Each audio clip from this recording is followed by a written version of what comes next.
네, 오늘은 부활되어야 할 부활이라는 제목으로 하나님의 말씀에 은혜를 나누고자 합니다. 우리 말씀에 시작하기 앞서서 우리 앞뒤 성도님들과 이렇게 인사하겠습니다. 예수님의 부활의 기쁨이 넘쳐나시길 바랍니다 하고 인사할까요? 네, 감사합니다. 네, 사랑하는 성도 여러분, 이 예수님이 여러분들의 삶 속에 살아 계십니까? 네, 아멘이시죠? 네, 저는 이 신학교를 막 소명을 받아서 목회자가 되어야겠다라는 일념 그런 신념으로 투철한 생각을 가지고 신학교에 지원을 한 게 아니었었습니다. 저는 어렸을 때는 조금 건방졌어요. 제가 건방져서 어머니 따라서 다녔던 이 모태 신앙이긴 했지만 어머니 따라서 다녔던 이 교회에서 가르쳐주는 모든 것들이 저는 제가 이해가 되지 않으면 도저히 믿을 수가 없겠는 거예요. 근데 건방졌는데 똘끼도 있었어요. 그래서 내가 좀 이거 알아야지 내가 이거 교회에 다녀야 할 수 있겠다. 이거 내가 머리에 이해가 안 된다. 확실히 좀 이해가 돼서 이건 아니다. 이걸 내가 증명하겠다 우리 어머니에게. 이건 아니다 하고 신학교에 갔는데 하나님이 거기서 붙들으셔가지고 제가 결국에 목사가 되었습니다. 하나님의 인도하심이 있으셨겠죠. 근데 저는 그랬던 것 같아요. 건방지게. 그래서 내가 이해가 안 되면 난 믿을 수가 없어. 난 이해를 해야겠다. 목사가 되어야겠다 이런 게 아니었거든요. 근데 그때 제가 고3 시절이었는데 그때 제가 고등학교 때 고3 때 이해했던 예수님의 부활은 아주 어린 아이가 이해했었던 예수님의 부활은 그랬었어요. 뭐였냐면 부활은 사실 없는 이야기고 불가능하니까요. 초대교회와 그 제자들이 교인들에게 부활 신앙, 즉 예수님이 부활하셨다라는 그 기대감을 가지고 그것이 있었던 일인 마냥 전파해서 그것이 지금까지 흘러와서 교회의 개념이 되었다. 전 그렇게 이해했어요. 제가 고3 때 참 건방졌죠. 지금 생각해보면. 저는 이렇게 부활에 대한 생각을 가지고 고3 시절을 보내왔던 것 같아요. 왜냐하면 초대교회의 제자들이 그리스도인들이 가지고 있던 가장 이성적인 예수 그리스도라는 분은 살아 실존하시는 분이신데 부활은 있을 수 없는 일이니 가장 이성적으로 이해시키기 위해서 이렇게 만든 것이다 라는 게 제 이해의 범주에선 최선이었거든요. 부활은 있을 수가 없고 초대교회 제자들과 사람들은 그냥 그 부활하셨다라는 것을 기정사실화한 부활신앙, 즉 예수님은 부활하지 않으셨는데 부활했다고 믿는 신앙을 가지고 있어서 그걸 전한 게 오늘날의 교회다라고 저는 이해했었어요. 고3 때까지는요. 물론 철저하게 깨졌습니다. 교수님들한테. 그런데 사실 예수님이 계시는데 제가 그걸 알고 싶어서 신학교에 간 게 아니라 어떻게 보면 그런 것 같아요. 어렸을 적부터 교회 다니니까 그리고 어머니한테 교회 안 다니면 혼나니까 제 마음속에서는 그런 마음이 있었어요. 예수는 인류 최대의 사기극이야 라는 생각을 했었던 것 같아요. 그래서 저는 그 어린 마음에 참 똘끼 있게 자신의 미래를 결정할 수 있는 거에 신학교에 딱 지원한 것 같거든요. 그런데 잘 생각하면 어떻게 보면 제가 그 당시에 돌아가는 그런 거 조금만 깊게 생각해 보면 여러 사람들이 부활이 있다고 속일 수는 있겠지만 2000년의 역사 동안 그것을 속일 수는 없거든요. 이것으로 교회가 유지될 수도 없고요. 저는 그 간단한 사실을 참 건방지게 못 믿었던 것 같습니다. 그래서 제가 오늘 설교 시작할 때 여러분들한테 질문했던 게 바로 그거예요. 진지하게 여러분들께 묻고 싶은 거예요. 우리는 그저 그런 부활신앙을 사는 것인지 아니면 진짜 부활하신 예수님을 믿고 고백하고 계시는지. 예수님께서 부활하셨을 때 예수님께서 부활 후 40일 동안 하셨던 일이 있는데 그게 무엇이냐면 우리는 이것에 사실은 큰 관심을 두지 않거든요. 근데 사실 굉장히 중요해요. 예수님께서는 그의 부활이 예수님 자신의 부활이 제자들과 예수님을 따르는 자들에게 부활하기 위해서 자신이 나타나셔서 그들 앞에 나타나셔서 부활하신 예수님이 친히 자기를 설명하고 보여주신 것이 예수님이 부활하신 후에 쉼없이 하셨던 사역과 행동들이셨어요. 요한복음에 보면은요 예수님께서 제자들에게 나타나시고 특별히 우리가 잘 알고 있는 도마에게 나타나셔서 그냥 나 부활했다 라고 말하는 게 아니라 도마야, 네가 내 손을 보고 또 너의 손으로 내 손을 넣어보고 옆구리도 만져봐서 믿음 없는 자가 되지 말고 믿음 있는 자, 믿는 자가 되라고 말씀하시거든요. 우리는 도마 하면 그냥 간단하게 의심 많은 사람하고 넘어갈 때가 많아요. 그런데 저는 그 이후에 신학교 와서 이제 부활에 대해서 공부하면서 도마를 보면서 도마는 사실 의심이 많은 자가 아니라 가장 이성적이고 냉철했던 사람인 것 같아요. 꼭 고3 때 저 같은 사람. 예수님도 아마 도마의 기질을 알고 계셨던 것 같아요. 도마 자체는 분석적이고 이성적인 사람이었거든요. 감정에 따라 상황에 따라 사는 것이 아니라 정확하게 자기가 이해해야만 믿을 수 있는 사람, 자기가 체크해야 되는 사람. 예수님도 그런 도마의 기질을 알고 있었기 때문에 도마한테 직접 확인하라고 하는 거예요. 너가 직접 확인해봐. 그리고 예수님은 그렇게 함으로 도마, 네가 믿음 없는 자가 되지 말고 믿는 자가 되라고까지 얘기하시는 거거든요. 많은 제자들의 회복이 예수님의 부활로 인해서 이루어졌었어요. 근데 오늘 본문을 쓰고 있는 누가는 이 부활의 개념을 약간 다른 각도에서 적고 있다는 게 오늘 나누고 싶은 이야기거든요. 요한복음은요, 가룟 유다를 제외한 11명의 제자들에게 예수님이 나타나셔서 이야기하셨지만, 누가복음, 특별히 오늘 누가복음은 엠마오로 가는 제자들에게 예수님이 갑자기 나타나세요. 오늘 본문에 나오고 있는 이 제자들은 우리가 알다시피 제자 2명은 11제자 중에 2명이 아닌 건 우리가 잘 알고 있죠. 즉 사도로 불리는 사람들이 아니었어요. 즉 예수님은 사도들 11명의 제자들에게만 나타난 것이 아니라 다른 많은 제자들에게도 나타나셔서 자신의 부활을 가르치고 계신다라는 거예요. 그리고 40일이 지나고 나서 승천하신 이후에는 이제 예루살렘에서 기다린 약속의 성취가 있을 때까지 기다리라고 말씀하시고 계시거든요. 즉 11제자 말고도 예수님이 직접 나타나셔서 만나주시고 그들을 회복시킨 사건이 부활 이후의 사건이라는 겁니다. 오늘 누가는 특별히 11제자가 아닌 다른 제자들, 우리가 잘 모르는 제자들이지만 열심히 예수님은 이들을 찾아가셔서 자신을 직접 그 제자들에게 보여주셔서 그들 마음속에 있는 어떠한 것이, 즉 예수의 부활이 진짜 부활되게 만드는 사건을 기록하고 있는 게 오늘 엠마오로 가는 제자들이에요. 이 엠마오로 가는 제자들을 보면 요한복음 살짝 다른 각도가 나타나거든요. 솔직히 오늘 본문에서 재밌는 게 뭐냐면 11제자들에게 나타나신 예수님은 자기가 나타나서 이렇게 얘기하세요. 제자들에게 너희에게 평강이 있을지어다. 그러고 만나시거든요. 인사하시면서. 이게 제자들이 처음에는 딱 예수님이 부활하시고 나타나니까 내가 귀신을 보나? 헛것을 보나? 이런 생각이 속에 있었는데 이게 착각이 아니라 진짜 부활하신 예수님이구나라는 게 보여졌거든요. 그렇게 제자들을 회복시켰다면 오늘 엠마오로 가는 제자는 전혀 달라요. 두 제자는 예수님하고 같이 가고 있는데, 동행하고 있는데도 불구하고 그들은 예수님이 예수님인지 모른다고요. 오랜 시간 동행을 했는데 이야기를 주거니 받거니 하면서 여러 이야기를 하였는데 그들이 예수님을 모르는 것 자체도 너무 놀랍잖아요. 그런데 또 한 가지 놀라운 사건이 있거든요. 22절 23절 오늘 본문이거든요. 우리 다 함께 다시 한번 읽겠습니다. 22절 23절입니다. 시작. 또한 우리 중에 어떤 여자들이 우리로 놀라게 하였으니 이는 그들이 새벽에 무덤에 갔다가 그의 시체는 보지 못하고 와서 그가 살아나셨다 하는 천사들의 나타남을 보았다 함이라. 아멘. 자, 여기서 제가 놀랍다고 얘기한 게 뭐냐면 예수님께서는 이미 그전에도 수많이 얘기하셨어요. 내가 살아날 것이라고. 자신이 분명히 부활할 거고 다시 살아나실 것을 이야기했었어요. 그리고 더 놀라운 건 오늘 엠마오로 가는 두 제자는요, 예수님한테 들은 거 말고도 다른 사람들에게, 누군가에게 예수님이 부활했다라는 소리를 들었던 사람들이에요. 그렇다면 예수님의 부활을 전혀 모르고 있다가 예수님을 몰라본 게 아니라고요. 예수님의 부활 이야기를 들었어요. 그리고 엠마오로 가고 있어요. 그렇다면 자기가 함께 가는 예수님을 알아보거나 혹은 조금 더 확인하고 찾아보기라도 했었어야 되는데 이 두 제자도 기가 막히게 안 찾아보고 있어요. 못 알아보고 있어요. 전혀 몰랐다는 거예요.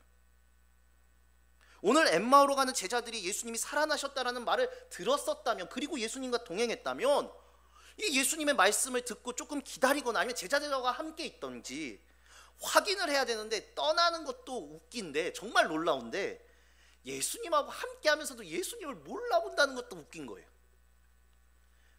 여기에 제자들을 회복시키는, 이 엠마오로 가는 두 제자들을 회복시키는 과정도 달라요. 너무 재밌어요. 예수님과 함께 오면서 예수님과 대화를 하면서 못 알아보긴 했는데 이들의 마음이 점점 변해가는 걸 느낄 수 있거든요. 이들이 변하니까 예수님하고 얘기하고 동행하다가 예수님인지 몰랐지만 예수님한테 위로를 조금 더 받고 싶으니까 동행한 예수님을 강권해서 예수님 함께 유하자고 하면서 예수님하고 함께 들어갑니다. 그리고 떡을 받아 먹는 순간 눈이 밝아져요. 예수님이다. 그렇게 이야기하고 같이 걸을 때 모르다가 떡을 받아 먹는 순간 눈이 밝아지는 거예요. 그런데 또 알아본 순간 예수님이 사라지세요. 예수님인지 몰라봤을 땐 보였는데 예수님을 알아본 순간 예수님이 사라졌다고요. 도마랑 다르잖아요. 도마는 예수님을 보고 예수님이 누군지도 알고 도마 때 예수님의 몸을 확인하라고까지 했는데 오늘 이 제자들에게는 확인할 시간을 주지 않으세요. 오히려 동행할 때는 알아보지 못하더니 알아본 순간 사라졌다고요. 자, 여기까지 두고 제가 자주 말씀드리는데 여러분들 같으면 어떻게 하시겠습니까? 나 지금까지 헛것을 본 건가? 내가 예수님이 돌아가셨다는 충격으로 지금 좀 정신이 이상한 건가? 라는 착각이라도 할 것 같아요. 그런데 확인하기 전에 사라진 것도 놀라운데 제자들이 알아보고 나서 확인도 하지 않고 놀라운 거는 자기가 지금까지 이러고 있다가 예수님이 떡 먹을 때 딱 알아보고 예수님이다 라고 알아봤고 예수님이 사라졌으면 적어도 착각이라고 생각하는 것이 아니라 자기가 조금 방황하는 것도 아니라 확인해 봐야 돼가 아니라 그때는 완전히 회복되어서 부활하신 예수님을 믿고 부활하신 예수님의 확신을 가졌다는 거예요. 오늘 본문에서 중요한 건 뭐냐면 제자들에게 예수님이 눈앞에 실존에 계신다 안 계신다가 중요한 게 아니라 더 중요한 게 있다는 걸 깨우치셔야 돼요. 이 제자들을 부활시키게 한 회복시킨 더 중요한 사실이 있다라는 걸 캐치하셔야 되거든요. 자, 쉽게 말해서 보세요. 예수님과 함께 있을 때는 알아보지 못했고요. 예수님을 알아봤을 때는 예수님이 계시지 않았어요. 즉 우리가 예수 부활의 믿음, 신앙, 우리의 회복은 예수님이 앞에, 옆에 계시느냐, 보이느냐가 중요한 게 아니라 내가 느낀 느낌을 넘어서는 무엇인가가 우리의 신앙을 이끌어가는 귀한 힘이 된다는 거예요. 이 제자들이 회복된 것을 보고 나서 32절부터 34절에 이렇게 얘기합니다. 우리 다 함께 한번 읽어보겠습니다. 32절부터입니다. 시작. 그들이 서로 말하되 길에서 우리에게 말씀하시고 우리에게 성경을 풀어주실 때에 우리 속에서 마음이 뜨겁지 아니하더냐 하고 곧 그때로 일어나 예루살렘에 돌아가 보니 11 제자 및 그들과 함께한 자들이 모여 있어 말하기를 주께서 과연 살아나시고 시몬에게 보이셨다 하는지라. 아멘. 제자들이 예루살렘에 돌아오게 되었고 예수님의 부활을 말할 수 있었던 회복된 이유는 32절에 보니까 우리에게 성경을 풀어주실 때에 우리 속에서 마음이 뜨거워졌다라는 이유예요. 그러면 이 말이 무슨 말일까? 예수님께서 못 알아본 예수님께서 우리에게 성경을 풀어주실 때 마음이 뜨거워졌다라는 말은 무엇일까? 이 말 단순하게 성경 공부하십시오, 성경에 읽으면 됩니다, 이거 얘기하는 게 아니에요. 제가 그냥 직접적으로 아니 예수님도 보고도 못 알아보는데 성경의 이 말씀을 읽거나 들으면 그 말씀이 마음밭에 들어올까요? 안 들어오죠. 그렇게 성경을 우리보다 더 많이 보는 이단들은 그러면 예수님을 믿게요? 아니라는 거예요. 이런 말이 아니에요. 이 엠마오로 가는 제자들이 어디서 회복되었는지를 정확하게 믿음의 눈으로 바라볼 수 있어야 된다는 거예요. 그들이 느끼는 감각과 그들이 느끼는 여러 가지 것들을 뛰어넘는 무엇인가가 맥 속에 흘러가고 있다는 거거든요. 여기서 우리가 이걸 알려면은요, 왜 그들은 예수님이 앞에 있는데 예수님을 알아보지 못했는가를 아셔야 돼요. 이들이 예수님께 이렇게 설명을 해요. 좀 긴데요, 우리 같이 읽을게요. 18절에서 24절까지거든요. 오늘 본문 같이 읽겠습니다. 시작. 그 한 사람인 글로바라 하는 자가 대답하여 이르되 당신이 예루살렘에 체류하면서도 요즘 거기서 된 일을 혼자만 알지 못하느냐. 이르시되 무슨 일이냐. 이르되 나사렛 예수의 일이니 그는 하나님과 모든 백성 앞에서 말과 일에 능하신 선지자이거늘 우리 대제사장들과 관리들이 사형 판결에 넘겨주어 십자가에 못 박았느니라. 우리는 이 사람이 이스라엘을 속량할 자라고 바랐노라. 이뿐 아니라 이 일이 일어난 지가 사흘째요. 또한 우리 중에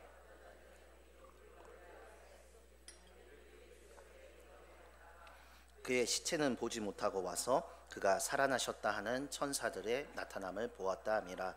또 우리와 함께한 자들 중에 여러 사람이 무덤에 가 과연 여자들이 말한 바와 같음을 보았으나 예수는 보지 못하였거나 하거늘. 아멘. 21절 보시면은요, 21절에 그들이 이렇게 얘기해요. 21절에 보면 우리는 이 사람이 이스라엘을 속량할 자라고 바랐노라 라고 얘기를 해요. 제가 성경을 볼 때 강조하는 게 주어하고 동사를 보라고 강조하는데, 그러면 뭐냐면 우리는 바랬다라는 거예요. 나는 바라고 있었다는 거예요. 바랬다는 거예요. 제자들은 바랬어요. 무엇을 바랬냐? 이스라엘을 속량한 자가 예수시길 바랬다는 거예요. 예수님께서 성경을 풀어주셨어요. 성경을 볼 때 왜 뜨거운지 아세요?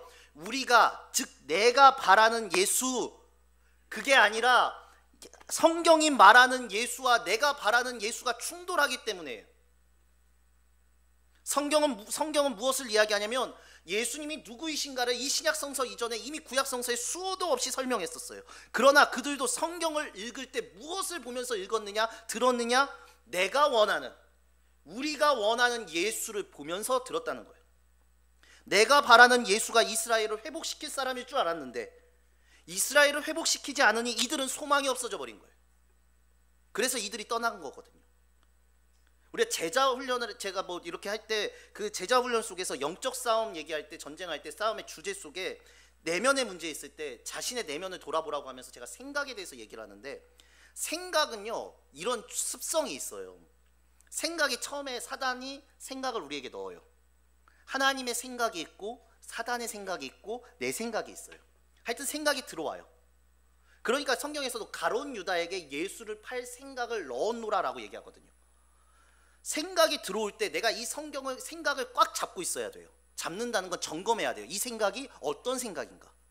이게 하나님이 주신 생각인가? 아니면은 사단이 주신 생각인가? 성경에 낮춰서 주시는 생각인가를 점검해야 되는데, 점검하지 않으면 어떤 일이 이루어지냐? 생각은요 발전을 해요. 발전.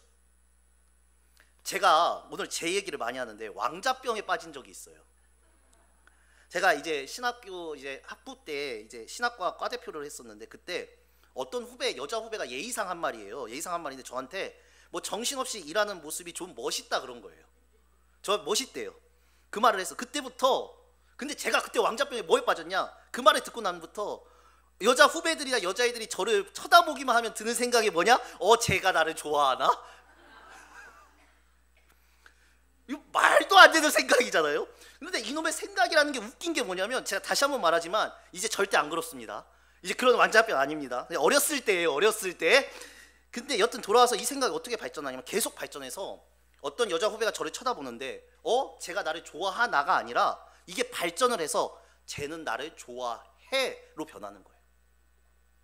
전혀 아닌데 이 짜리몰당한 사람 먼저 좋아했겠어요? 그런데 이게 어떤 발전되냐면 계속해서 이런 식으로 지배되는 거예요. 생각이라는 게. 생각이 들어왔을 때 내가 점검하지 않으면은요 발전을 하게 되고, 그 발전된 게 지배를 하게 되고, 내가 그 지배된 생각 속에서 살아가는 마인드 그 틀이 생겨버리는 거거든요.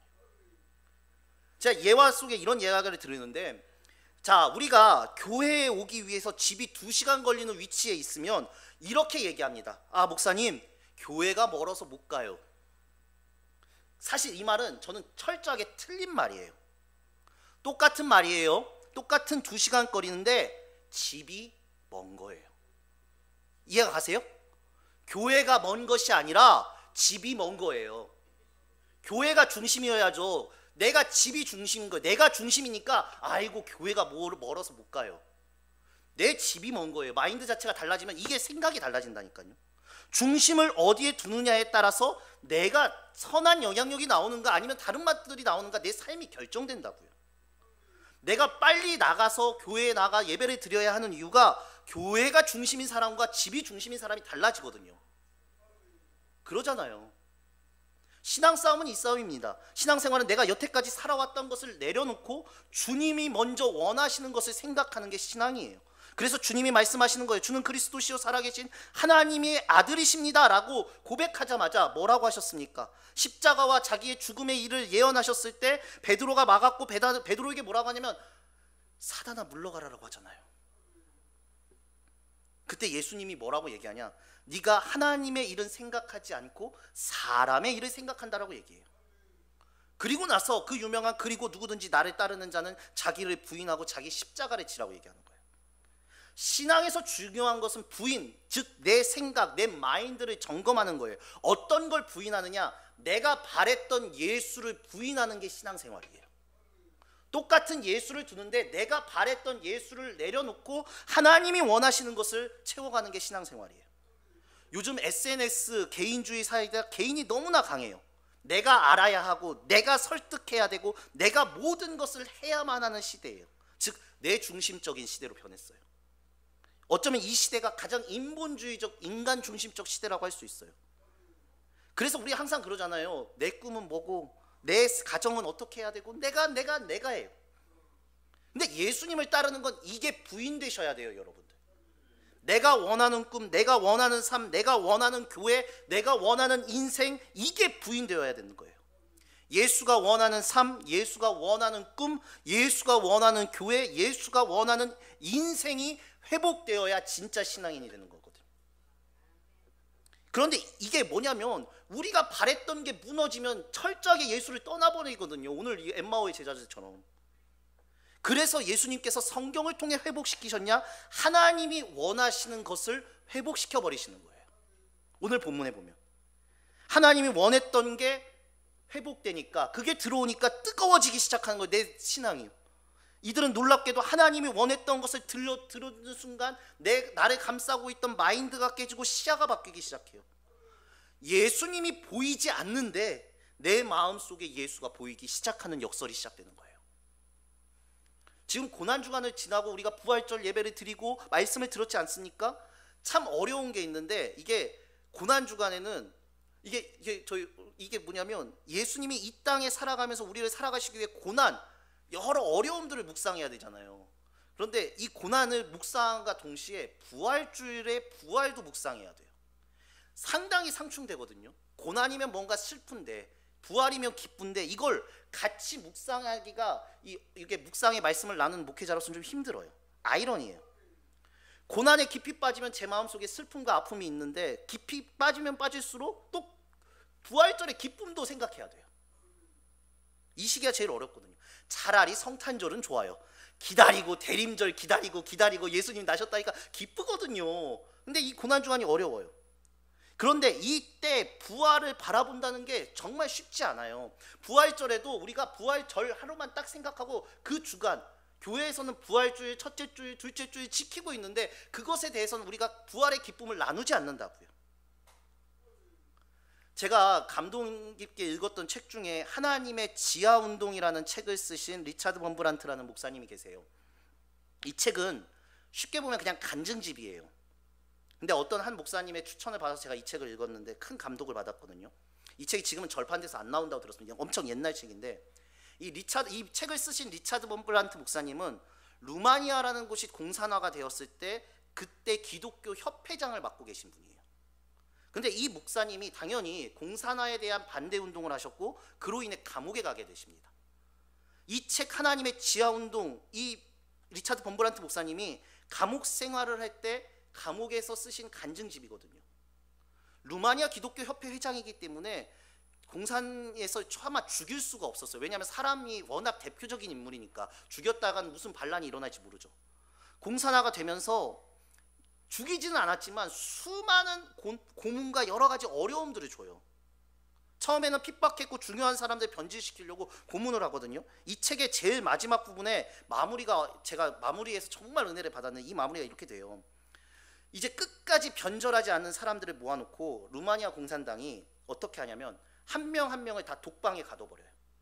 이 독방에는 오로지 스피커 하나만 있어요.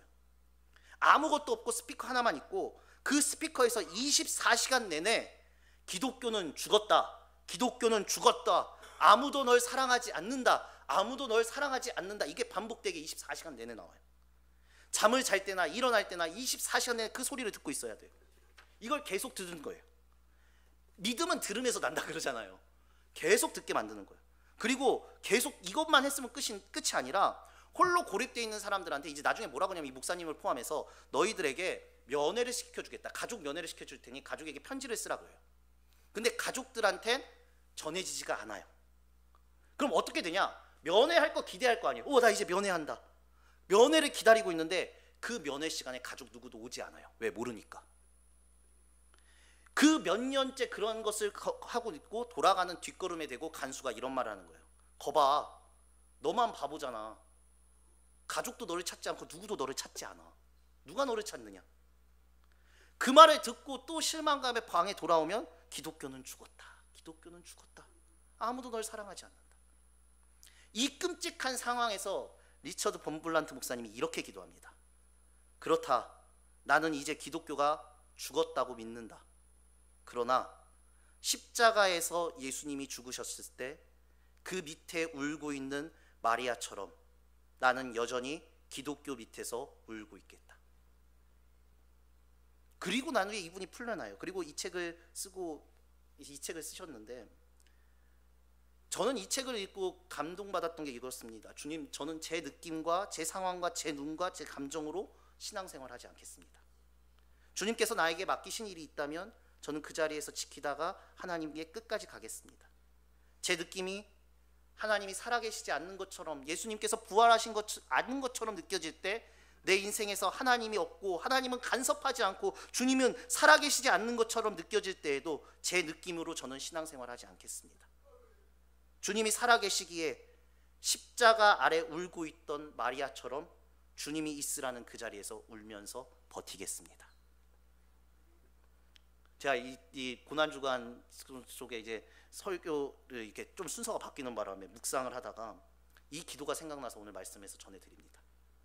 오늘 본문의 제자들을 따라가면서 하나님이 저에게 이렇게 선포하라고 말씀하시는 것 같습니다. 제가 다시 한번 묻겠습니다. 사랑하는 한신교회 성도 여러분, 여러분들의 삶 속에 예수 그리스도께서 살아계십니까? 여러분들이 하나님이 살아계시고 여러분의 삶 속에서 보이셨던 주님을 진심으로 고백하십니까?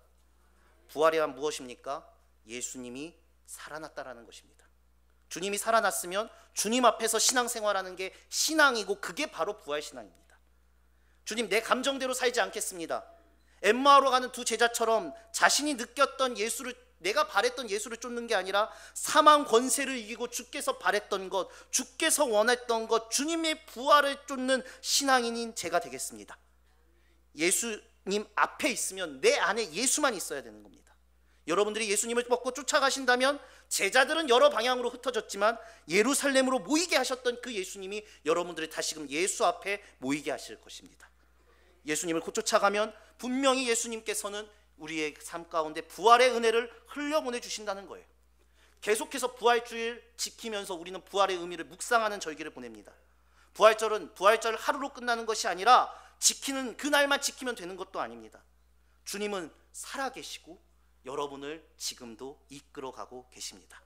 그 주님 앞에 살아가시고 주님의 기쁨이 되시고 주님이 원하시는 길을 걷는 여러분들 되시길 소망합니다. 우리 이 시간 찬양하면서 주님께 결단하며 나가겠습니다.